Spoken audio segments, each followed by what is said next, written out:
close your eyes for a moment. I want you to hear two sounds. The first sound is thunder. A fist hitting a heavy bag with so much force that the chain groans, the ceiling shakes, and everyone in the gym stops what they are doing to look. This is the sound of power. Raw, undeniable, terrifying power. The kind of power that has put men to sleep in 4 seconds, that has broken bones and ended careers and made grown men refuse to step into the ring. The second sound is nothing. Silence. A whisper of air. A rustle so faint you would miss it if you blinked. This is the sound of speed. Not the speed of fists moving through space. The speed of presence, of perception, of a body that is never where you expect it to be. Now open your eyes, because this is a story about what happens when thunder meets silence. When the most powerful puncher who ever lived discovers that all his power means nothing if it cannot find its target. This story did not happen. I need to tell you that clearly. Bruce Lee died in 1973. Mike Tyson was 7 years old. They never met. They never could have met. But what if they had? What if the baddest man on the planet had faced the fastest man who ever lived? What if raw, devastating power had been forced to confront the truth that power without contact is just noise? Come with me to a gym in Los Angeles, 1990. Come watch a champion discover that everything he believed about strength was incomplete. And come see what happens when the deepest wound finds the gentlest teacher. The gym cleared when Mike Tyson entered. This was not unusual. This was what always happened. People saw the youngest heavyweight champion in history walk through a door, and something primal took over. The same instinct that makes animals flee from predators. The recognition that this man was built for destruction in a way that most humans were not. Tyson was 24 years old, and he was already a legend. 50 fights, 44 knockouts, a left hook that had been measured at 1,700 pounds of force. He was, by any objective measure, the most dangerous unarmed human being on the planet. But inside, where no one could see, Mike Tyson was something else entirely. He was a boy who had been abandoned, beaten, mocked for his lisp and his glasses and his weight. He had grown up on the streets of Brownsville, Brooklyn, one of the most violent neighborhoods in America, learning that the only way to stop pain was to become the one who caused it. Cuz D'Amato had found him and given him a channel for his rage. Boxing, the sweet science, a way to transform destruction into art. But Cuz was gone now, dead for 4 years, and the boy inside the champion was more alone than ever. I want you to understand this about Mike Tyson. The world saw a monster, a knockout machine, a force of nature that could not be stopped. But the monster was a mask. Underneath was a child who had never stopped hurting, who used violence to keep people at a distance because closeness had only ever meant pain, who was beneath all that power, desperately afraid. This is important because what happened next was not just about speed and power. It was about seeing, really seeing, the kind of seeing that changes everything. The small Asian man in the corner of the gym did not leave when Tyson entered. This was unusual enough that Tyson noticed. He was accustomed to fear. He fed on it, used it, needed it to maintain the mystique that made opponents beaten before they enter the ring. But this man showed no fear at all. He was perhaps 65 years old, moving through a series of exercises that seemed almost gentle. His body was lean, precise, every movement exactly what it needed to be, and nothing more. He looked like someone's grandfather. He did not look like someone who could survive 30 seconds with the heavyweight champion of the world. "Who's that?" Tyson asked his trainer. Sifu Wong. Trained with Bruce Lee back in the day. Consults on movies and stuff. Don't worry about him. Bruce Lee. The name meant something, even to Tyson. He had watched the movies as a kid, marveling at how fast the small man moved, how he seemed to flow through opponents like water through fingers. It was impressive, but it was movies, choreography, not real fighting. Real fighting was what Tyson did, and real fighting was about one thing: power. Still, something about the old man's presence bothered him. The complete lack of reaction to Tyson's entrance. The calm that seemed immune to the fear that everyone else radiated. It felt like a challenge, even though no challenge had been issued. Tyson walked toward him. Wong did not stop his exercises, did not acknowledge the approaching champion. simply continued moving, as if the most dangerous man in the world was not worth interrupting his practice. You train with Bruce Lee? Wong finished his movement and turned. His eyes met Tyson's, and something strange happened. For just a moment, Tyson felt seen. Not the champion, not the monster, the boy underneath, the one he had spent his whole life hiding. I did. He was fast. I've seen the movies. But that's movie stuff. Choreographed. Real fighting is different. Is it? The question was mild, but something in it landed like a jab. Tyson felt his defenses rise. Real fighting is about power. Speed is nice, but it doesn't matter if you can't hurt someone. And I can hurt anyone. I do not doubt that you can hurt people. Wong's voice remained calm. But I wonder if that is the same thing as being able to fight people. What's that supposed to mean? It means that power requires contact. Your fist must touch the target to do damage. And if the target is never where your fist arrives, then all your power is just noise. If you're feeling the tension building, if you sense that something is about to be tested, take a moment to like this video and subscribe. Because what happens next changed how Mike Tyson understood everything. You saying I can't hit you? Tyson's voice had dropped to the register that made opponents' knees weak. The quiet before the storm. The warning that violence was about to happen. Wong smiled slightly. It was not a mocking smile. Almost affectionate. I am saying that Bruce Lee taught me something about speed that most people never learn. And I am offering to show you, if you are willing to see. Show me what? That movie tricks work against real punches. Show you that speed is not about how fast you move. It is about how fast you see, and that all the power in the world is useless against someone who sees faster than you move. Tyson laughed. It was not a kind laugh. Old man, I've knocked out heavyweights in 4 seconds. I've hit people so hard they didn't remember the fight afterward. You want to tell me that some Bruce Lee tricks are going to stop this? He raised his fist. Even relaxed, it looked like a weapon. The kind of fist that had ended careers, that had broken bones, that had made the whole world afraid. Wong looked at the fist with mild interest. Would you like to find out? The gym had gone completely silent. Everyone was watching now, frozen between the desire to see what would happen and the fear of being too close when it did. You serious? You want me to hit you? I want you to try.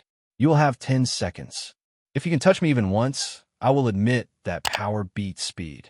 But if you cannot, he paused, then perhaps you will be willing to learn something new. Tyson stared at him. This was insane. This old man was going to get killed. One punch, even a glancing blow, could put him in the hospital. But something in Wong's eyes stopped Tyson from refusing. The complete absence of fear. The calm certainty that suggested he knew something Tyson did not. The challenge that Tyson's pride could not ignore. Don't blame me for what happens. I will blame no one. I will simply move. Tyson set himself. The stance that had launched 1,000 knockouts. The crouch, the power coiled in his legs, the hands positioned for the hooks and uppercuts that had made him famous. He was going to teach this old man a lesson about the difference between movies and reality. He attacked. The first punch was a jab. Not his hardest shot, but fast, faster than most heavyweights could even see. It was designed to measure distance, to set up the power shots that would follow. It hit nothing. Wong was not there. He had not seemed to move, but he was simply not where the jab arrived. He was to the side, slightly behind the punch, as if he had known where it would be before Tyson threw it. Before Tyson could reset, he felt something touch his ribs. Wong's finger tapping gently. 1 second, 9 remaining. Tyson's eyes widened. The old man was not just dodging. He was counterattacking, touching Tyson in the spaces that his punches left open, proving that the champion's defense was full of holes he had never known existed. Rage flooded through him. The cold, focused rage that had fueled 44 knockouts. He attacked again, faster now, combinations that flowed together with the precision of 1,000 hours of training. Jabs, hooks, uppercuts. The full arsenal of the most dangerous puncher in boxing history. None of them landed. Wong moved through the attacks like smoke through fingers. Not dramatically, not with the acrobatic dodges that martial arts movies showed. Just small shifts, minimal adjustments, the body never quite where Tyson expected it to be. And each time Tyson missed, that gentle tap would appear. ribs, liver, temple, the places where real damage would be done if this were a real fight. 5 seconds. 6. 7. Tyson was breathing hard now, not from exertion. 5 seconds of punching was nothing to a conditioned fighter. From something else. From the impossible experience of his power, finding nothing but air. From the growing realization that everything he believed about fighting was being dismantled. He threw his hardest punch. The left hook that had knocked out Trevor Burbick. The punch that had been measured as one of the most powerful in boxing history. He put everything into it, every ounce of strength, every atom of rage. Wong leaned back exactly 2 inches. The punch whistled past his chin, so close that Tyson felt certain it had grazed him. But it had not. Those 2 inches might as well have been 2 miles. And before Tyson could recover, Wong's finger touched his throat. Lightly, gently. A reminder that while Tyson was missing, his opponent could have been killing. 10 seconds. Would you like to continue? Tyson stood frozen. His fists were still raised, but the fight had gone out of him. Not the rage. That was still there, burning hotter than ever. But something else had broken. Some certainty that he had carried his whole life. Ow, he breathed. I'm faster than most heavyweights. I've hit people before they even saw the punch coming. How are you doing that? Wong relaxed from his ready position. The predator was gone. In its place was a teacher. Kulme. Seat. Let me explain what Bruce Lee taught me about the difference between power and speed. They sat on a bench at the edge of the gym, the champion and the old master, separated by age and size, and everything the world thought it knew about fighting. You are fast, Wong began. For a heavyweight, remarkably fast. Your hands move quicker than most opponents can react. This is why you knock them out. They do not see the punch coming. Then how did you? Because I was not looking at your hands. I was looking at your eyes, your shoulders, your hips, the places where movement begins, not where it ends. Wong leaned forward, his intensity sharpening. Every punch you throw is announced before it is thrown. Your eyes focus on the target. Your shoulder rotates to generate power. Your weight shifts to load the punch. These signals happen milliseconds before your fist moves. And if I can read them, I know what you will do before you do it. Tyson frowned. But I've fought people who try to read me. They still got knocked out. Because they were reading too slow. They saw your shoulder move and then tried to react. By then, it is too late. I am not reacting to your movements. I am responding to your intentions. To the decision that happens before the movement begins. He tapped his own temple. Bruce called this reading the mind through the body. Every thought you have about attacking creates a physical signature. A pattern of micro-movements that reveals what you are about to do. Most people never see these patterns. But if you train your perception, if you learn to see faster than others move, then power becomes meaningless. You simply are never where the power arrives. Something was shifting in Tyson's expression. The rage was still there, but it was being joined by something else. Curiosity. The first crack in a wall he had built around himself. You said speed isn't about how fast you move. It's about how fast you see. What does that mean? Wong smiled. This was the question he had been waiting for. It means that physical speed is limited. There is a maximum velocity at which human muscles can move. You are near that limit. So am I in my own way. The difference is not in our muscles. It is in our perception. He held up his hand. When you punch, you see my body. You aim at where I am. But by the time your fist arrives at where I was, I have already moved. You are punching at the past, not the present. Your eyes see. Your brain processes. Your arm moves. All of this takes time. And in that time, I have gone somewhere else. But how do you know where to go? Because I see your intention before you act on it. I'm already moving when your brain sends a signal to your arm. We start at the same moment, but I finish sooner because I have less distance to travel. A shift of 3 inches is faster than a punch of 3 feet. Tyson was silent for a long moment. The gym had resumed its normal activity around them, but neither man noticed. They were in a private world now, teacher and student, even if neither had formally acknowledged those roles. "'Cause taught me about speed," Tyson finally said. His voice was different now, quieter, younger. He said I was the fastest heavyweight he'd ever seen, that my hands were a gift from God, that no one could touch me if I stayed disciplined. Cuz was a wise trainer. He saw your gifts and developed them. But there are different kinds of speed. He taught you the speed of muscles.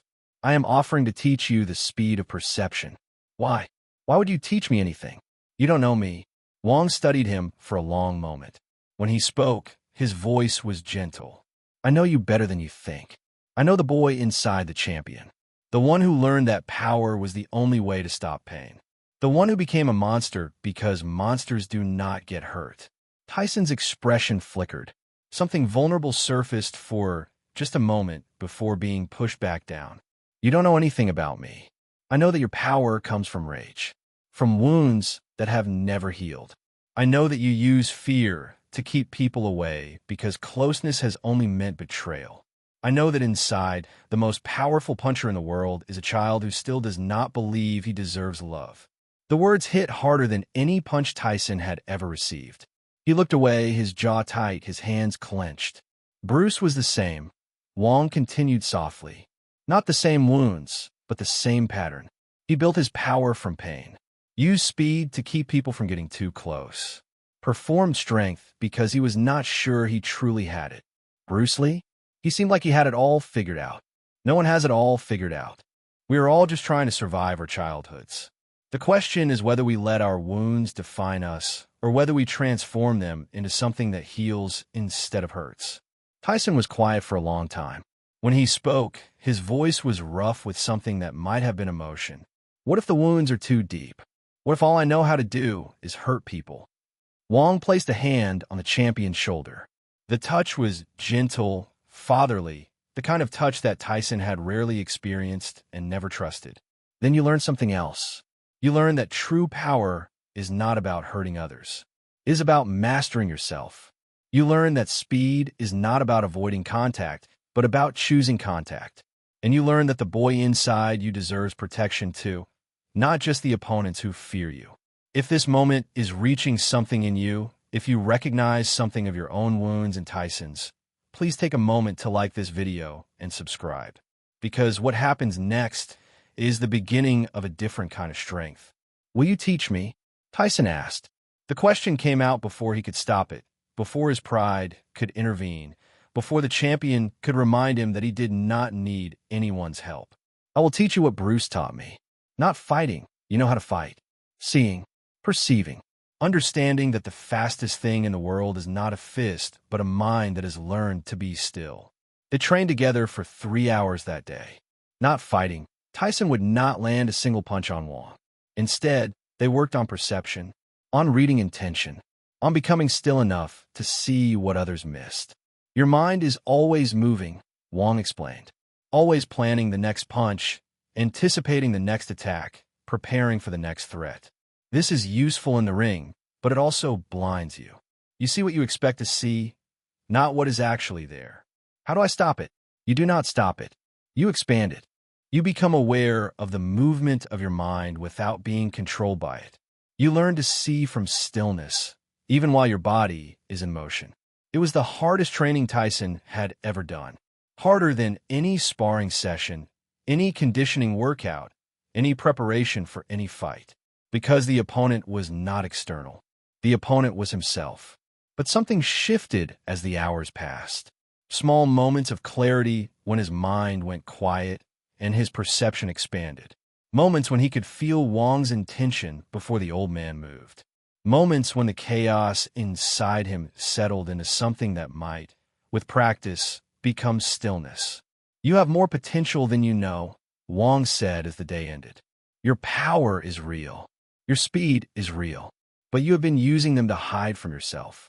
If you learn to see clearly yourself and others, you will become something the world has never seen. What's that? A warrior who does not need to fight to prove his strength. A champion who does not need to hurt to feel powerful. A man who has transformed his wounds into wisdom. He handed Tyson a small card with an address. Come to this place tomorrow morning, 6 a.m. We will continue. Tyson took the card. His hand was trembling slightly, though not from fatigue. Why are you doing this? Why do you care what happens to me? Wang smiled, and in his smile was 50 years of training, of teaching, of watching people transform. Because Bruce asked me to. Before he died, he said that one day I would meet a fighter with tremendous power and tremendous pain. He said that fighter would need to learn that speed was not the opposite of power, but its completion. And he said that if I could teach him to see, he might become something that mattered more than any championship. He turned to leave, then paused. I have waited 20 years for you, Mike. I did not know your name. I did not know your face, but I knew you would come. And now that you are here, I intend to give you everything Bruce gave me. Then Wong was gone, leaving Tyson alone in the gym with a card in his hand and something new in his chest. Something that felt strange because he had not felt it in so long. Hope. The months that followed are not documented in any biography. Mike Tyson's public story continued. The fights, the controversies, the rise and fall and rise again. But underneath the public story, something else was happening. Something private. Something transformative. He never spoke of Wong publicly. Never mentioned the training or the teaching or the way his perception of fighting had been fundamentally altered. But those who knew him well noticed changes. A stillness that had not been there before. Moments of patience that seemed impossible for someone with his reputation. A quality of seeing that made people uncomfortable, as if he could read their intentions before they knew them themselves. In later years, when Tyson spoke about his career, he sometimes hinted at a deeper understanding. Power is nothing without control, he said in one interview. I spent years thinking that hurting people proved I was strong. But the strongest thing I ever did was learning to be still, learning to see, learning that the real opponent was never in the ring. The real opponent was inside me. Interviewers assumed this was wisdom he had gained through age and experience. They did not know about the gym in Los Angeles, about the old man who could not be touched, about the 10 seconds that changed everything. But you know now, you know that the most powerful puncher in history met someone who showed him that power was not enough, that speed without perception is just movement, that the fastest thing in the world is a mind that has learned to be still. And maybe, if you are willing, you know something about yourself too. What power have you been using to hide your pain? What speed have you been using to avoid being seen? What stillness might you find if you stopped fighting long enough to look? These are not comfortable questions, but the most important questions never are. Mike Tyson could knock out any man on the planet, but he could not touch an old man who had learned to see. Speed beats power, not because speed is faster, because speed that sees clearly is already where power is going, and power that cannot find its target is just noise. Thank you for watching. If this story showed you something about the difference between external strength and internal sight, please subscribe. Prove that speed beats power. That was the demand. The proof took 10 seconds, but the lesson took a lifetime.